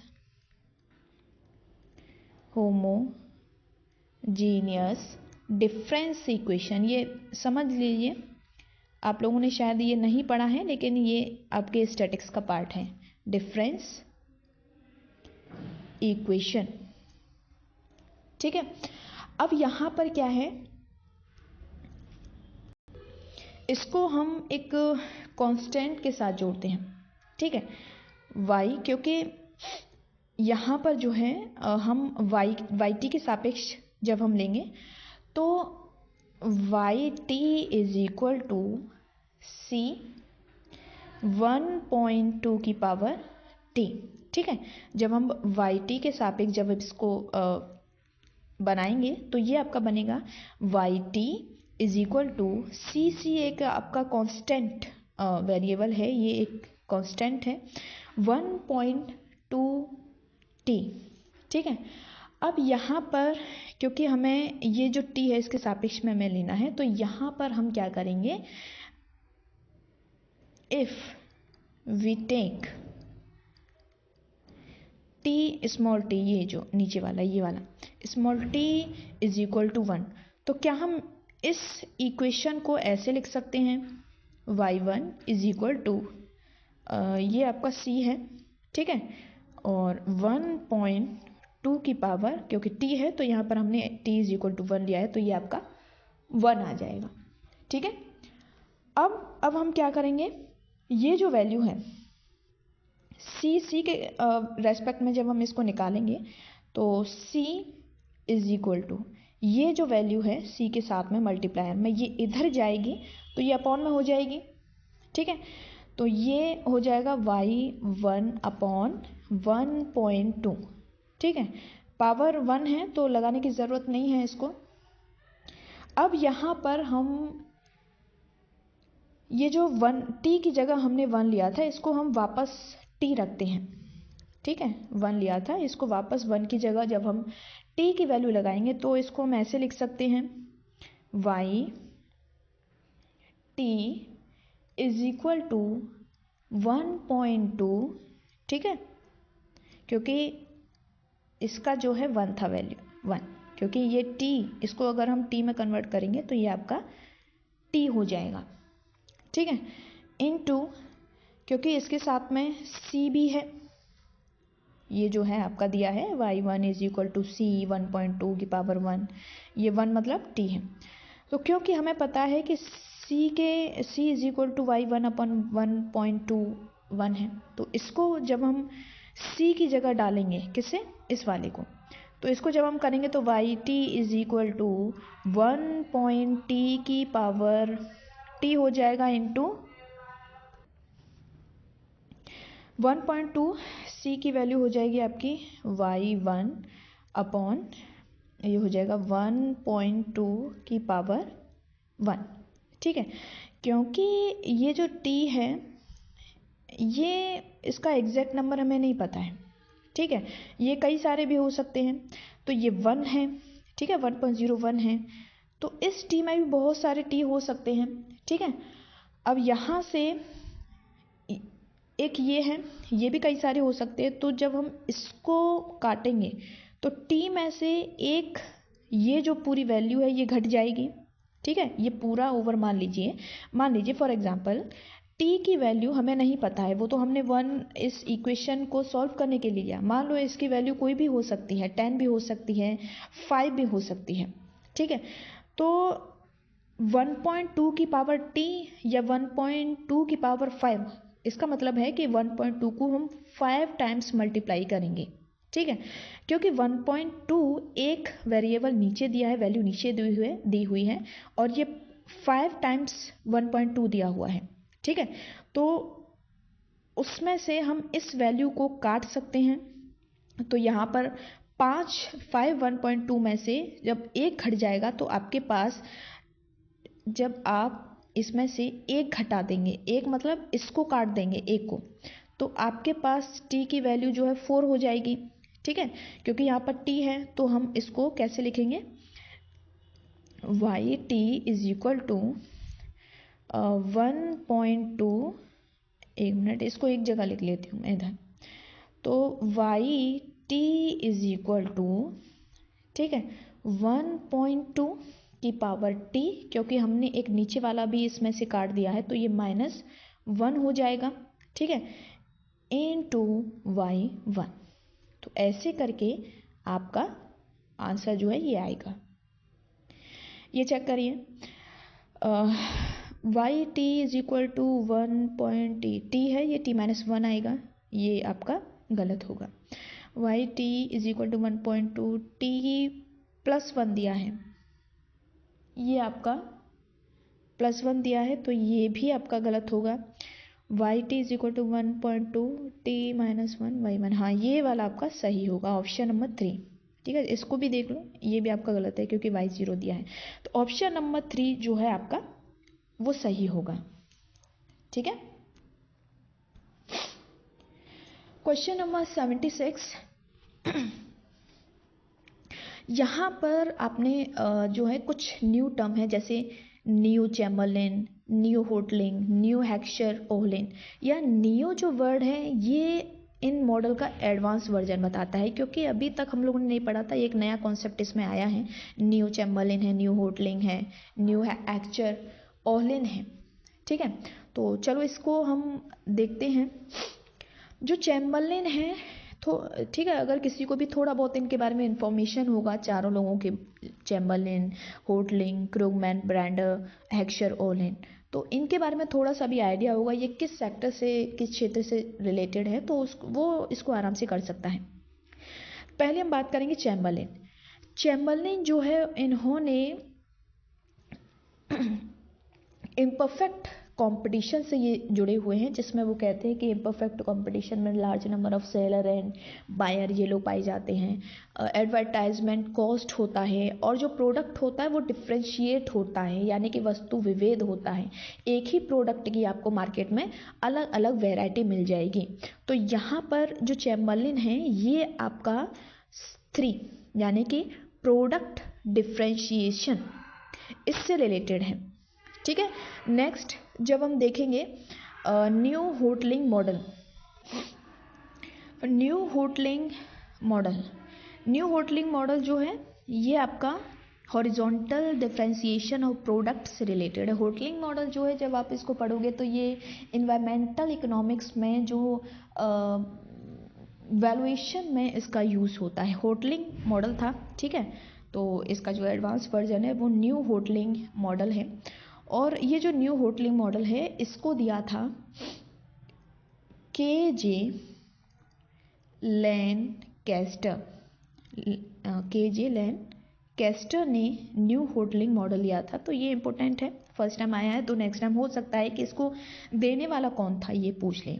ठीक है, ब्रेंडर क्रूगमैन जो है ये ट्रेड से रिलेटेड हैं। तो यहाँ पर ये रेसिप्रोकल डंपिंग से रिलेटेड है। रेसिप्रोकल डंपिंग में जैसे कोई कंट्रीज क्या होता है कि दूसरे देश के उद्योग धंधों को बर्बाद करने के लिए अपने यहाँ प्रोडक्शन को बनाता है और विदेशों में उसको सस्ते में बेचता है। तो ये जो डंपिंग है ये आपका ब्रेंडर क्रूगमैन मॉडल से रिलेटेड है। जो हेक्सचर ऑलिन है ये भी आपके ट्रेड से रिलेटेड है। ठीक है, इंटरनेशनल ट्रेड में आपने पढ़ा हुआ हेक्सचर ऑलिन मॉडल वहाँ उन्होंने दिया था। तो ये वाला जो है आपका सेकंड से रिलेटेड है, वर्टिकल डिफरेंशिएशन ऑफ प्रोडक्ट। ठीक है, तो इसको जब हम लगाएंगे ऑर्डर में A का 3, B का 1, C का 4 और D का 2, तो 3 1 4 2 3 1 4 2 3 1 4 2 इसमें भी नहीं है। ऑप्शन नंबर 4 3 1 4 2, तो ऑप्शन नंबर 4 आपका सही होगा। ठीक है, क्वेश्चन नंबर 77 इसमें आपका पूछा है फिस्कल डेफिसिट के बारे में। एक मिनट, फिस्कल डेफिसिट के बारे में। फिस्कल डेफिसिट कब बढ़ता है तो उसके कुछ ऑप्शन दिए हैं और इसमें सही ऑप्शन हमें देखना है।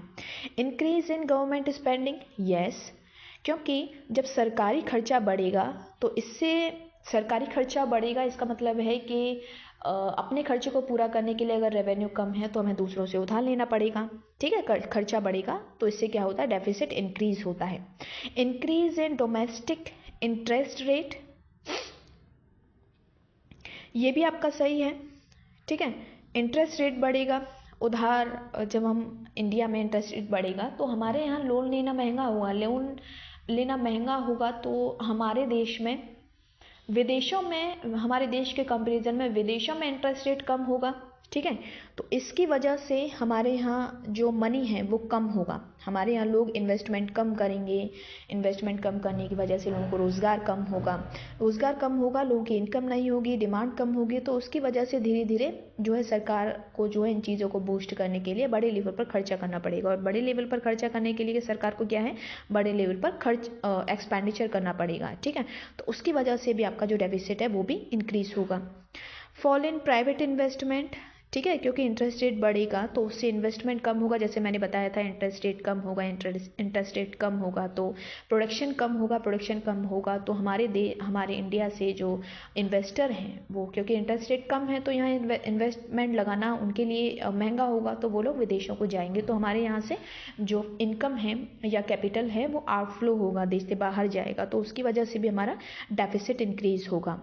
ठीक है, फॉल इन टोटल बोरिंग है बाय दी गवर्नमेंट, ये आपका गलत है, क्योंकि अगर हमारी उधारी ही कम हो जाएगी तो उससे हमारा डेफिसिट भी कम हो जाएगा। लेकिन ये कह रहा है कि फॉल इन टोटल बोरिंग से हमारा डेफिसिट बढ़ेगा, तो ये ऑप्शन गलत है। तो यहाँ पर आपका जो ऑप्शन करेक्ट होंगे वो है A, B और C। तो ABD, ABC, तो ऑप्शन नंबर 2 आपका सही होगा। क्वेश्चन नंबर 78, ये भी काफ़ी एक इंटरेस्टिंग, एक अच्छा क्वेश्चन पूछा था NTA ने। तो which tax is is also popularly known as the destination tax, यानी लक्षित कर हिंदी में कहते हैं। लक्षित कर, लक्षित मतलब जिस के ऊपर लगाया गया है ये सिर्फ उसी के ऊपर लगेगा, तो ये आपका जीएसटी है। जीएसटी को आप चेंज नहीं कर सकते, ये जिस वस्तु के ऊपर लगेगा ये उसी के ऊपर लगाया जाता है। तो जीएसटी जो है वो डेस्टिनेशन टैक्स कहलाता है। तो ऑप्शन नंबर सी इसका सही होगा। क्वेश्चन नंबर 79, यहाँ पर ग्लोबलाइजेशन के बारे में पूछा है। ग्लोबलाइजेशन मीन्स जब हम अपने देश में इन्वेस्टमेंट के लिए या डेवलपमेंट के लिए एफडीआई, एफआईआई, उसके लिए देश के जो दरवाजे हैं वो विदेशी इन्वेस्टर्स के लिए खोल देते हैं, तो उसे हम कहते हैं ग्लोबलाइजेशन। तो globalisation carries benefit and opportunity as well as cost and risk, क्योंकि जब ग्लोबलाइजेशन होता है, जाहिर सी बात है, ये इससे हर देश को बेनिफिट होता है। मान लीजिए कोई डेवलपिंग कंट्री है या अंडर डेवलप्ड कंट्रीज है जिसके पास पर्याप्त मात्रा में पूंजी नहीं है अपने देश में इंडस्ट्रीज लगाने के लिए, प्रोडक्शन करने के लिए, तो ऐसे सिचुएशन में जब विदेशी कंपनियां देश में आती हैं तो वो नई नई टेक्नोलॉजी, न्यू नॉलेज, नई इनोवेशन, रिसर्च के साथ वो वहाँ आती हैं, इंडस्ट्री लगाती हैं, बड़े पैमाने पर लोगों को रोज़गार मिलता है। तो इससे बहुत सारी कंट्रीज़ को बेनिफिट होता है और उन्हें अपॉर्चुनिटी मिलती है डेवलपमेंट करने की। As well as cost and risk. Cost and risk इसलिए है क्योंकि विदेशी की कंपनियां जब इंडिया में आती हैं तो धीरे धीरे देश के लिए थोड़ा रिस्क की भी बात होती है, क्योंकि वहाँ विदेशी कंपनियां जब आएंगी तो वहाँ प्रोडक्शन, टेक्नोलॉजी सब उन्हीं के हाथ में होता है, नॉलेज। तो उससे क्या होता है कि हमारे देश के जो लोग हैं उनको एक अपॉर्चुनिटी नहीं मिल पाती है, उनसे कंपटीशन करने में वो इतने एक्सपर्ट नहीं हो पाते हैं। तो इसकी वजह से सरकार जो है अपने देश के जो लोग हैं, इन्वेस्टर हैं, उद्यमी हैं, उनको विदेशी जो है इन्वेस्टर से बचाने के लिए जो है सरकार को भी काम करना पड़ता है। तो इसमें एक रिस्क भी है। ठीक है, अब इसमें पढ़ेंगे हम लोग। Globalization leads to flow of capital, technology, goods and services across countries. Yes, जब ग्लोबलाइजेशन होता है, ये आपका स्टेटमेंट सही है, जब ग्लोबलाइजेशन होता है तो इससे पूंजी का प्रभाव होता है। ठीक है, यानी कि पूंजी एक देश से दूसरे देश में जाती है, टेक्नोलॉजी हो या वस्तुएं सेवाएं हैं। ठीक है, तो ये आपका सही होगा। The larger market, the greater the gains from trade and the division of labour. ये सॉरी, ये हो गया ए बी। अच्छा, इसमें डायरेक्ट आपके 4 ऑप्शन दिए हैं। अच्छा, मुझे लगा शायद ये आप उसका इंट्रोडक्शन है। चलो फिर से देखते हैं। ऑप्शन नंबर ए जो है वो सही है, क्योंकि इससे जो है बेनिफिट होता है हर कंट्री को और कहीं ना कहीं ये उन देश के लिए खतरा भी होता है। तो ऑप्शन नंबर ए भी सही है, बी भी सही है। सी वाला जो है the larger the market, the greater the gains from trade and the division of labour, यानी कि मार्केट जितना बड़ा होगा, उतने ही उसमें कंज्यूमर होंगे, उतना ही जो प्रोड्यूसर है उनको प्रॉफिट होगा और इससे डिवीजन ऑफ लेबर भी बढ़ेगा। तो ये आपका ऑप्शन नंबर सी भी करेक्ट है। Option number D, globalisation in terms of flow of capital, goods and technology is evenly spread across world nations, ये आपका गलत है। Globalisation in terms of flow of capital, goods and technology is evenly spread across world, ये आपका गलत है, क्योंकि यहाँ गुड्स के साथ में सर्विसेज भी आएगा। ठीक है, इवनली स्प्रेड अक्रॉस वर्ल्ड, तो इस टर्म की वजह से भी ये आपका जो है ऑप्शन गलत होगा। तो आपके पास जो है ए, बी और सी, ए बी सी, आपका ऑप्शन नंबर ए ये सही है। क्वेश्चन नंबर 18, इसको हम करेंगे। यहाँ पर आपके पास अलग अलग वैल्यू दी हुई है और पूछा है इन्वेस्टमेंट कितना है, वैल्यू ऑफ इन्वेस्टमेंट आपको निकालना है। यहाँ हम देखेंगे जीएनपी एट मार्केट प्राइस, ये आपका दिया हुआ है 14,400 करोड़। ठीक है, और कंजप्शन दिया हुआ है आपके पास 12,000, ठीक है, करोड़। इसके बाद में गवर्नमेंट परचेसेस, गवर्नमेंट जो एक्सपेंडिचर है वो है आपके पास में 1,200 करोड़। आपके पास एक्सपोर्ट की वैल्यू दी हुई है 1000 करोड़ और इंपोर्ट दिया हुआ है 1500 करोड़ और आपको इन्वेस्टमेंट निकालना है। तो इसका जो फॉर्मूला होता है हम जानते हैं, income is equal to consumption plus investment plus government expenditure plus export minus import. ये आपका प्लस है, ठीक है, जी और एक्स के बीच में। तो वाई मतलब इनकम, क्योंकि आपके पास यहाँ gross national product market prices पर दिया हुआ है तो ये इसकी वैल्यू होगी, ठीक है। इसको हम ऐसे भी लिख सकते हैं, GNP market price is equal to C plus I plus G plus X minus M. Value put करिए, आपके सामने वैल्यू दी हुई है। ये हो जाएगा 14,400 इज इक्वल टू सी दिया है आपके पास 12,000, ठीक है, प्लस इन्वेस्टमेंट की वैल्यू आपके पास नहीं है। जी आपका हो गया 1200, ठीक है, प्लस एक्सपोर्ट माइनस इंपोर्ट, ठीक है, एक्सपोर्ट माइनस इंपोर्ट। इसको मैं ऐसा करती हूँ, मैं दूसरे पेज पर इसको करती हूँ, ठीक है, थोड़ा यहाँ स्पेस का प्रॉब्लम है। इसको मैं दूसरे पेज पर करती हूँ, वहाँ हम इसको अच्छे से करते हैं। यहाँ पर आपके पास GNP मार्केट प्राइस की वैल्यू ये कितना है आपका 40,400 करोड़ है। कंजप्शन दिया हुआ है, कंजप्शन है आपका 12,000 करोड़। इसको शॉर्ट में लिख देती हूँ CR। गवर्नमेंट एक्सपेंडिचर आपके पास दिया हुआ है 1200 करोड़। एक्सपोर्ट दिया हुआ है आपके पास 1000 करोड़ और इंपोर्ट की वैल्यू दी हुई है 1500 करोड़ और आपको इन्वेस्टमेंट पूछा है कि इन्वेस्टमेंट कितना है। इसका जो फॉर्मूला है वो है GNP market price is equal to C plus G plus I plus export minus import. तो GNP वैल्यू इसकी दी हुई है 14,400 is equal to 12,000 plus government है 1200, इन्वेस्टमेंट आपसे पूछा है, ठीक है, और M की वैल्यू दी हुई है 1000 माइनस एक्सपोर्ट 1000 माइनस इंपोर्ट की वैल्यू 1500। इसको करूँ 14,400 इज इक्वल टू, जब हम इन दोनों को ऐड करेंगे तो ये हो जाएगा आपका 0,0,2,3,1। यही है, चेक कर लो, 0,0,2 यहाँ आ जाएगा 2, 1 और 2 3 और ये 1, ठीक है, प्लस आई प्लस 1000 माइनस 1500। तो ये क्योंकि छोटी वैल्यू है, ये माइनस 1500, ये बड़ी वैल्यू है, तो ये आ जाएगा आपका माइनस 500, ठीक है। तो 14,400 इज इक्वल टू 132,00 प्लस आई, ठीक है, माइनस 500।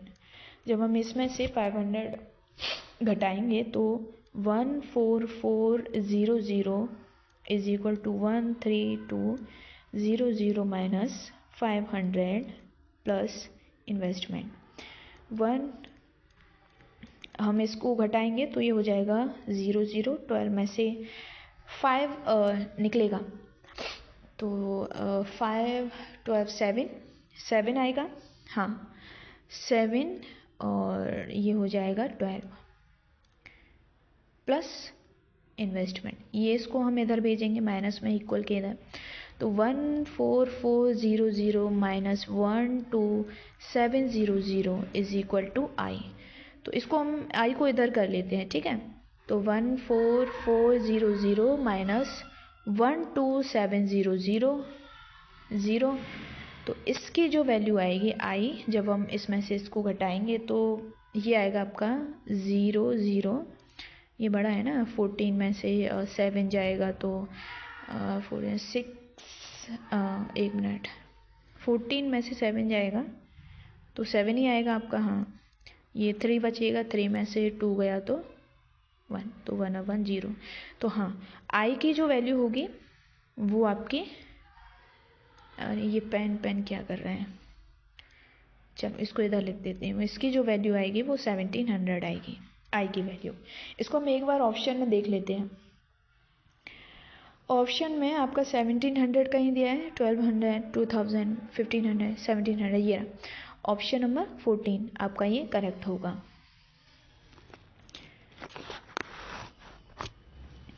Question number 81।